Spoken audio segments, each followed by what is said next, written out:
But at some And point, what year was this when you joined the Schola? I went to study there in 1973. I realized that I've now been in Switzerland for 50 years. Wow. and and at some point after studying there, I got a job there, and I was offered the possibility of a research project where I was supposed to look into mode and the works of some composer. And I chose Villart because there was basically no secondary literature on him, and so I could just look at the music and not necessarily have to read so much secondary literature. It's my base instincts.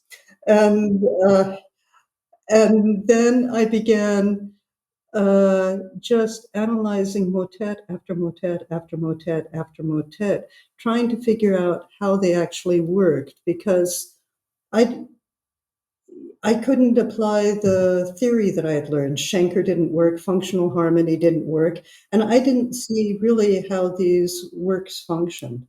So you're saying that those modern or relatively modern theoretical frameworks were not so effective, and why did they not work? They just seemed irrelevant to me.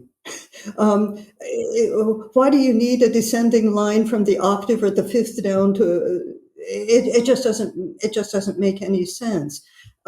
Functional harmony doesn't make any sense because you don't build cadences that way.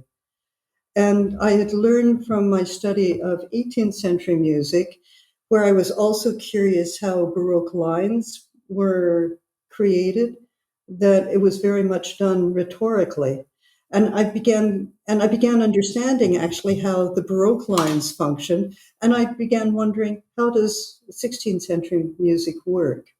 And this is what I was looking at when examining the Villart motets. I would look at the text, translate them, find moments that were interesting to me that seemed to relate to the text, and began just cataloging this music for myself in some way in my mind.